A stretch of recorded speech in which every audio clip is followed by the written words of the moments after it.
fantasy and some flights, exploring the realms of beer, board games, books, and bourbon.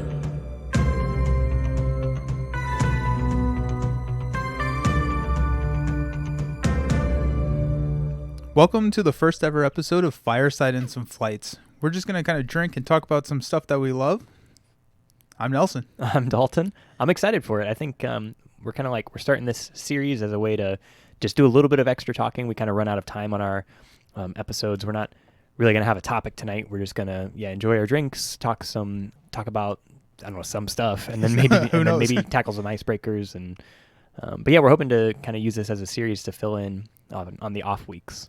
Yeah, I'm excited for it because there always seems to be more that I want to talk about, but we always hit that time limit. I know. The time limit comes way too quickly. Yeah. Okay, so I need to start out with something. Okay. So I finished Oathbringer. Oh, congrats. Yeah, so finally, and I started Rhythm of War, but the ending of Oathbringer is bonkers. Yeah. It is insane. I don't really remember it. It's been so long. And I think after reading all three, I think I was kind of honestly like a little zoned out. And I remember that. I was like tired. I was just kind of like tired when I first read it, and I'm glad I reread through the series. Yeah. I'm trying to talk about it without spoiling stuff. Right. But like the thing that doesn't really spoil anything, that if anyone's read it, they know what I'm talking about, is when like Dalinar like brings his hands together during the fight. Yeah. Oh man.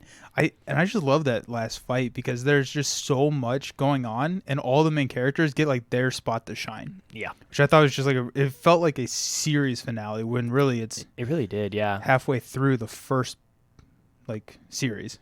Right, yeah. It was just kind of cool. I think he wanted probably like a high point in the third book. Yeah, like, and I think he definitely got that. Yeah, for sure. For sure. And then Rhythm of War takes place like a year after Oathbringer. Oh, okay. Very so cool. It feels like everyone's gone home, leveled up their character, and like come back. And like the DM is like, you all level. Yeah, exactly. And it's what it feels like. Yeah. And like it's really cool to see them after a year of training and how like awesome all the Knights Radiants are. Yeah. I'm not that far into it. Like I finished Oathbringer yesterday, so Rhythm of War I started like this morning. So I'm not super far, just probably like 3 or 4 hours into it. So yeah, I'm excited. I watch enough anime to get really excited about time skips. Yeah, yep, because it's a major plot device. Yeah, exactly, because it's like characters that you know and love. Yeah, and then they're brought back, and it's like you're feeling like you're like rediscovering all of these characters again because they're like new. Yeah, and like because they have new powers, they've figured out how to manipulate their stuff. So for sure, I'm excited for really Rhythm cool. of War. It's gonna be awesome. Yeah. Whoa. Yeah. But anyways, we're drinking something. We're drinking tonight. I'll start off. I'm having Great Lakes Brewing Company's Triple Dog Dare, which you may be surprised to hear is a Belgian style triple ale. Triple, really? Yeah, it's a triple. Are you sure it's a triple? If I'm gonna have a triple, I really enjoy Belgian triples. Okay. More than like a triple IPA or something like that. It's not gonna have like quite that level of bitterness. It is still like hoppy, but it's not quite the same level. Yeah. So yeah, it's really good so far. I'm enjoying it. Nice. And then I'm trying Isaac Bowman, which you had on episode 24. Yeah, which the was Gateway game episode. So I'm drinking some of that. I said the Gateway episode is what I started to say. Yeah, like that. The first episode that people listen to. Yeah, it's episode 24. It's Gateway Games. It's not the Gateway episode, and it's not the Gateway Network. That's right. It's the other one. All different things. Yeah. So, but yeah, no, this one's really good. Like you said in that episode, it's got that spice, which I am really enjoying. Awesome. We did throw an ice cube in here, so water it down a little bit. But yeah, I'm really enjoying that. If you want to hear more about that bourbon, you can go on over to episode 24 and check out what Dalton said about it. So yeah, luckily we do that right at the beginning, so it's not too hard to find. Yeah, exactly. Or the show notes, because that's all summarized there too. Yeah, for sure. Cool. For sure. So coming up this weekend, we have a friend coming down, Mike, who actually we talk about a lot on the. He gave us icebreaker last week. Yeah, he gave us an icebreaker last week, and he's coming down, and the group of us are going to hang out and play some games. It was really funny.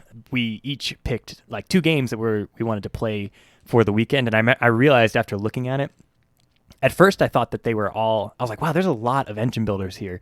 But upon a second look, I was wrong. It's actually a ton of like economy. Yeah, games. which is not a bad thing, I don't think. I know, and I'm excited for it because like I have played a lot of engine builders, and I've played a decent number of economy games. I mean, I've played, Power Grid was probably the first one. Power Grid's so good. Yeah, I really want to try Power Grid again, but it's. Now that we play a lot of economy games? Yeah, I don't know if I want to put it in that coveted spot of right. one of my two that picks. So right, right, exactly. And then like we picked up like I think it was like both a combination of Brass and Food Chain Magnate that kind of like got us on this economy game kick. Yep. Right. And then I got Clans, which you haven't played. Yep. And then but that's on the list. Yep. Smartphone Inc. is another really good economy game. Yeah, I don't think you've played it. No, I've not. That's a nice little like. Is that on your list? It's not. It's not. I don't think we're playing that. I mean, we may end up playing it. Who knows? But. Yeah, I'll bring it. I'm going to bring just my entire collection. So yeah. But yeah, so have you decided on your two games? I think I'm sticking with. I'd originally had Clans on there. I think I'm sticking with Clans and Maracaibo for the other one, I'm which so is excited. Another economy game, right? Yeah. It's not. It's more maybe not an economy. It doesn't have an economy mechanism. Yeah, so like a trading resources, a kind of a market type of so mechanism. The trading resources is more of like you can like discard a card to like deliver a good at a city, which then would upgrade your ship. Mm-hmm. And so it's not necessarily economy, but like the economy kind of can come into play because at the end of each round, depending on what cards you've played or what you've upgraded, your income can go up. So the game is played out over 4 rounds, and so at the end of round 1, you may have 6 extra money, which you use money to buy new cards. It's very similar to like Terraforming Mars, so like the project cards. Like you're going to have a hand of cards. Gotcha. And you get to play those down, and those give you special abilities. Gotcha. But yeah, I think you're going to really like Maracaibo and Clans. I think you're going to like both of them, but I'm really excited about I mean, I'm not normally one like just to strictly pick games off of themes, but if I was, like these two games would win it probably, right? Like yeah. Well, I guess actually we may have talked about in a different episode that Maracaibo has a slightly questionable theme. It does. But it does have like a pirate ship kind of thing going on, which I appreciate. Yeah, we do love pirates. Yeah. And then Clans. Scottish clans. Yeah, yeah. We'll break out the Scotch for that. Yeah. one. Oh, yeah. Let's do that. Yeah, I'm that'll excited be good. for that. That'll be good. Yeah. Some of the other games on the docket are like Terraforming Mars, which will be a lot of fun. Viticulture. Viticulture's on there. Which, the more I play Viticulture, the more I like Viticulture. Mm-hmm. Yeah, it's just like one of those. I think the last time I played it was my favorite time of playing it. Because you said at one point in an episode that like it will grow. Yeah. You know? Yeah. So, and then the games I picked were Food Chain Magnate. Yeah. I'm really excited to try that with 4 or 5, depending on.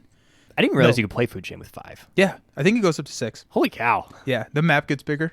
Gotcha. That makes sense that it could just like scale directly. Yeah. And so it gets a lot more cutthroat. So I'm excited. More cutthroat. It wasn't cutthroat enough. So absolutely not. No. And then my other one is 18 Chesapeake. So we're gonna try our first 18XX game, which is another economy game. So yeah, absolutely, yeah. So I'm excited for that. I've been listening to so many podcasts and doing so much research on 18XX over this last like year, and I just have never played one. So I'm really excited. It has scratch that itch for you. Yeah, it has all of the elements that I think we're just really gonna like. Yeah, so for sure. I'm excited to try that one. I'm also really excited. We're gonna do kind of a special episode. So Mike is gonna come on, and I don't want to spoil it too much. I think, but we have kind of a special. Yeah, we're gonna have 3 of us. We're gonna have 3 of us for one. Yeah, and then we have some fun plans for that episode. Yeah, I'm excited. Yeah, it's gonna be good. So potentially one of our most fun episodes for us to record. Yeah. Besides maybe the whiskey episode. That it'll compete with the whiskey episode. April Fool's was pretty funny. April Fool's was a lot of fun. I think. I don't actually remember. Dude, I've been doing like a lot of like virtual gaming. Not necessarily like on TTS, but I've played with Sheer Boredom. And I played with Geek Chick Gamer, who is another Instagram user. And the Bearded Gamer, which is her husband. But on separate occasions, we played with Sheer Boredom. We did On Mars over Zoom. Holy cow! It was absurd. On Mars is a phenomenal game, and it's completely different when you're playing with 4 than with 2. The game ended so quickly. Like I mean, like we played for 4 hours, but like like in the terms of like building my engine and getting ready to ramp and everything, it's not really an engine builder, but like getting ready to like move to where I wanted to be, and then the game was just over. So it was crazy. So I'm excited. I think. Wait, so how did that like logistically? Like, did someone have the board set up? We both did. So we both had the board, and then we would say, "I'm going northeast of the yellow tile," and then we would just do the same board on on each mirror side. the board. Yeah, it was good. It was difficult. I don't know. Sure. I think Zoom was tough. It was tough, but it was also like my third or fourth time playing Smallses, and then it was their first time, so we taught them. But we started at like 12:30, and I think we ended around 5:36. That was with the teach.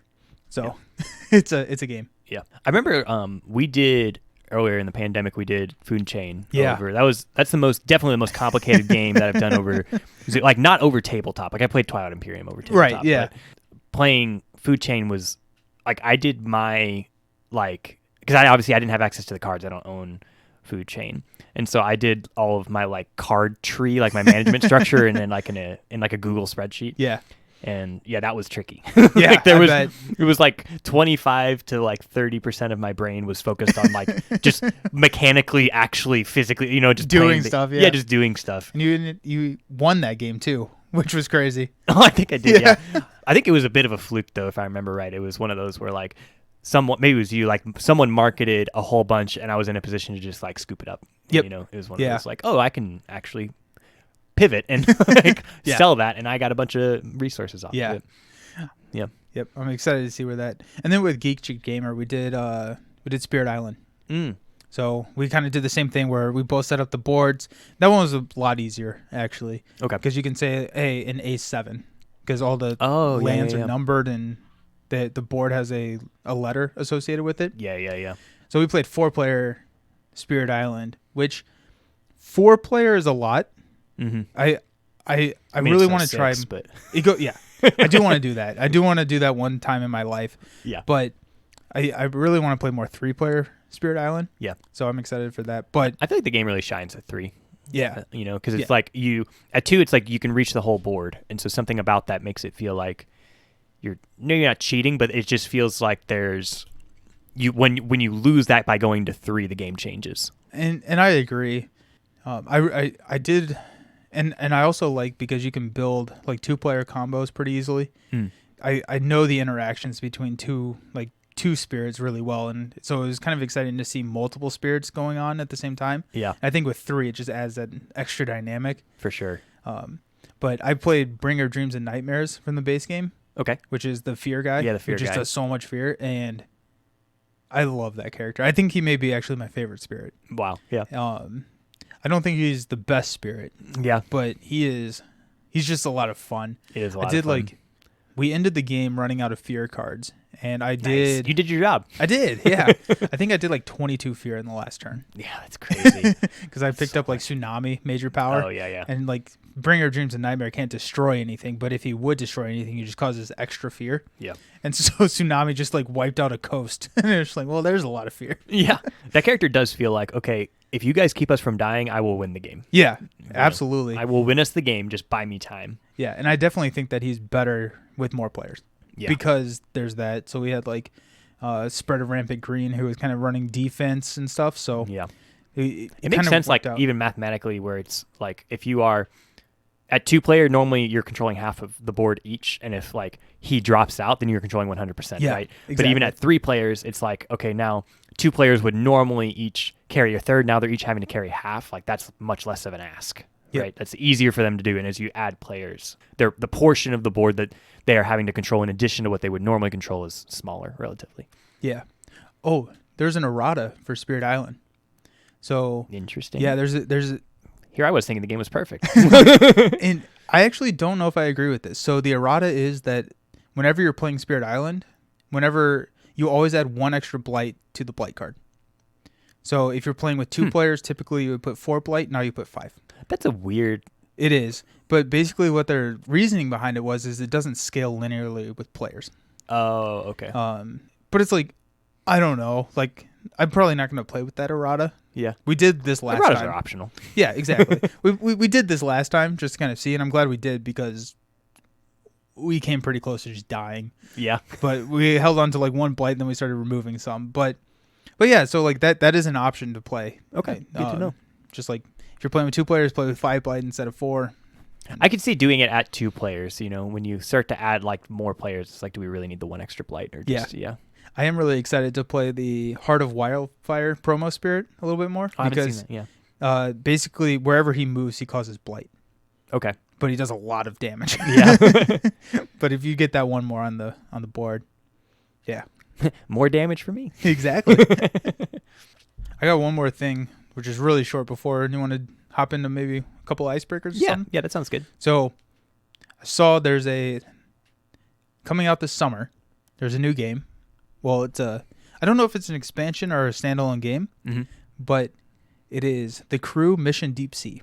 So there's a new crew coming out. Nice. But you're like submerged, or like it's the submarine missions. Oh, very cool. And so that's going to be an instant buy for me. I'm going to, because we played really splurge for that $10 buy. Exactly. And that's the thing. It's so cheap, but it's also like, I'll take more missions. Yeah, for sure. So I'm excited for that. That's awesome. For that. Yeah.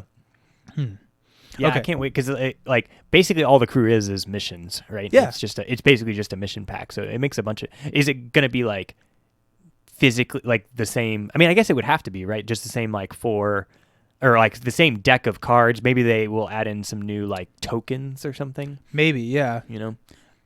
But I can't imagine that there's like it would be totally outside of like just what comes with the base game in terms of materials. Yeah, absolutely. I don't think that we're gonna be like adding too much to it. I don't know if I'd like that. Yeah, I don't know if I'd like a complex crew necessarily. Yeah, sure. Like the complexity of the crew comes within like the craziness of the missions, not the mechanics of the game. Yeah. Yeah. So. There are like fan-made missions if you need something to just like tide you over. Nice. I was searching through like Board Game Geek at one point, and I think I saw a couple that were on there. Oh, very cool. So yeah. I think it was like a PDF to download or something like that. So, if you need something to carry you over, there's Mission 50. It's like they just raised the level cap in Pokemon Go to 50. So now everyone's trying to bump up to 50 when it was 40. Yeah, to be the first. It feels like that with the crew now. yeah, that makes sense. Oh, that's awesome. Okay, let's do an icebreaker. Yeah, that sounds good. Okay, so we got an icebreaker from Nathan. This is going to be a board game icebreaker. Okay. So what is your highest ranked game that you didn't enjoy your first play of? And then why didn't you enjoy your first play, and what made you change your mind? Oh. I like that question. Yeah, that's really clever. Good one. And this is difficult because like a lot of the times if you don't like your first play, you don't play it again. Yeah, you almost it's like what has like I go to Viticulture just because you forced me to play that a couple of times, and and I think like as I played it a couple of times, you talked about like I think you told me at some point like it'll grow in nuance and that sort of thing, and I think when I started to kind of pick up on that, I don't know, the game just improved for me. The game improved over multiple plays. I think in terms of answering Nathan's question, sometimes you just get killed in your first play of a worker placement. Yeah. Like with people who know what they're doing, like if you don't catch the balance. And I don't think I got killed, but I think I was maybe the first time I played it in a position where I felt like halfway through the game, it's like, I'm not going to win this game. It ramps so quickly. Yeah, it ramps pretty quickly, and it's like, oh, I'm behind. Now I just have to like kind of play the game out, And I think that kind of put that like taste in my mouth, and even of worker placements. Viticulture, for whatever reason, like worker placements always feel limited, right? They always feel like there's something I'm not doing enough of. They're designed for that. They're designed for that, right? But like amongst worker placements, I felt like Viticulture very much felt that way. So now that like it's like, okay, I understand like how to play the game. I can feel more kind of adept at it. I think I enjoy it.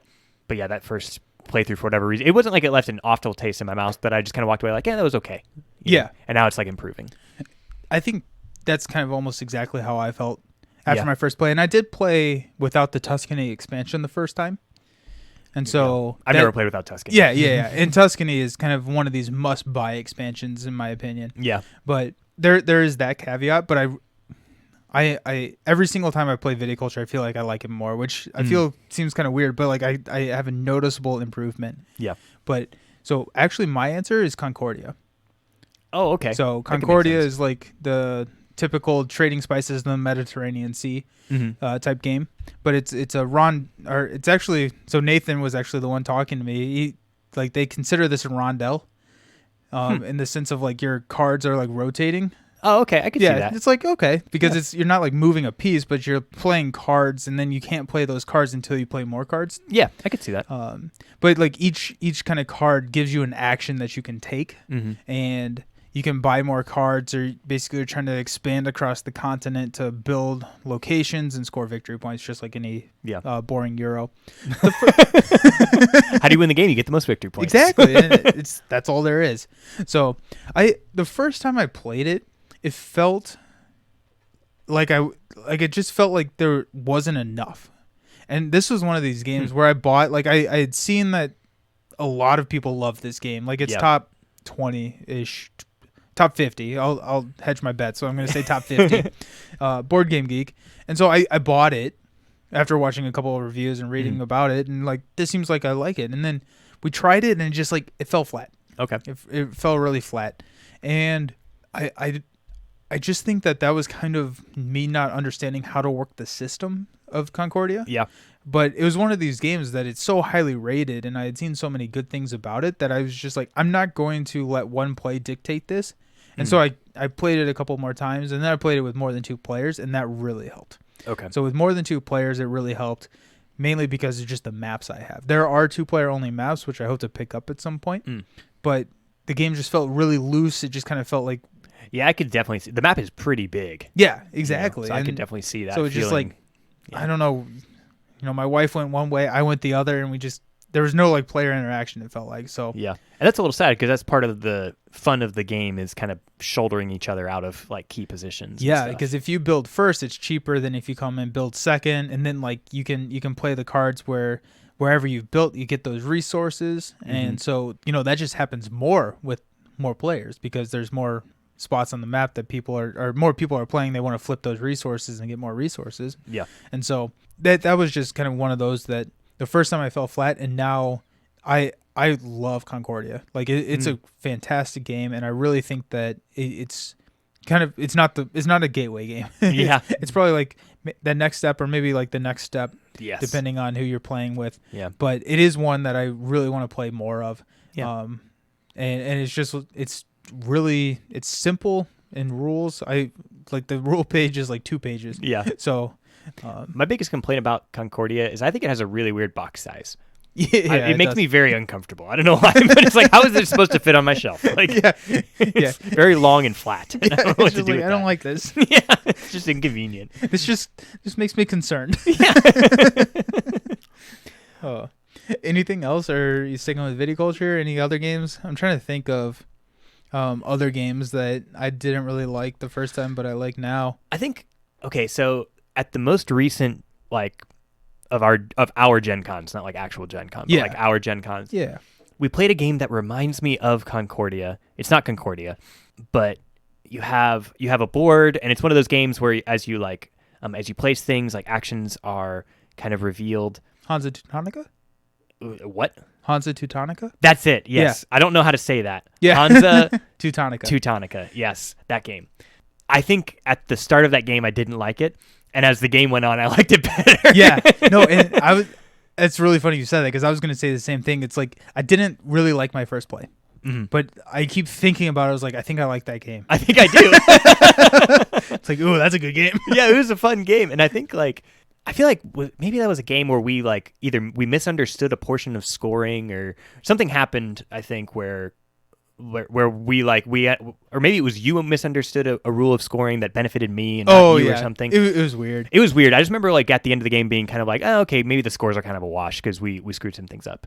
But I remember at the beginning feeling it was, I think because it felt and it's maybe not quite a worker placement, but it kind of felt like a worker placement.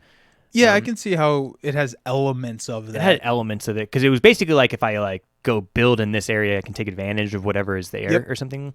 So it kind of felt like a worker placement, but it didn't have the remove it portion or something. Yeah, and what's kind of interesting about Hansa Teutonica is it's kind of like a route builder type game where you're building routes, and when you finish a route, you have the option to either place into the little building there to score you points at the end of the game, or some of those buildings can actually give you benefits where I think it's kind of weird to say like think like Scythe or think Terra Mystica Gaia Project style, because I think Hansa Teutonica is much older than those games. So they probably derived it from Hansa. Yeah. But where you take stuff off your board that unlocks new abilities. Yes, yeah. And if you place somewhere, that doesn't mean that you have that spot, because someone can come kick you off. And if someone kicks you off, then you get to add more pieces to the board than somewhere else. Yeah. And so I think that's a mechanism that I severely underutilized, where it's like, oh, I just need to take this action. But it's like, oh, actually, I need to go here because I know I will get kicked off there. That's a more efficient action for me. Yeah. To go there. So yeah, there was for sure a little bit of that too, of like, I'm just going to take this, and like you could make eye contact with someone where it's like, I know what you just did, because if someone's there, it's like more expensive to take that action. It's like, I know why you did that. Yeah. Oh, absolutely. So Hansa Teutonica is a really old game, but they just did a reprint with Hansa Teutonica Big Box. So that's out, and the Big Box is, I want to say like $40. Like, it's not an expensive game at all. Yeah. But I think the only thing that the Big Box adds like more maps or something. Oh, okay. So they're more complex maps. I can see that being worth the investment, though. But yeah, absolutely. And it's been fairly expensive, but now it's pretty easy to find. And I mean, it's a revered game in the hobby. So absolutely. I would definitely check it out. Yeah, check it out. If you're area control, even like I said, elements of worker placement, those types of things, it's worth trying. But the question made me think of that game because, like I said, because I think that I enjoyed it more the game went on. Yeah. I was like, oh wait, I'm getting it. And like as you unlock actions and I felt more powerful, I was like, wait, no, now I'm having fun. Yeah. Kind of revised my opinion of it. Yeah, absolutely. There are a couple other ones, but we'll save them for later. We'll save them for later. Let's do one more. Yeah, let's do one more.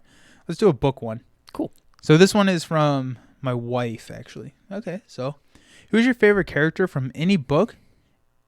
And what do you think they need? Okay, sorry. Oh, wait, hold on. I really like this. Okay, so now that your brain caught up to your mouth. Yeah, exactly. Who is your favorite character from any book, and what do you think they see in the Mirror of Erised?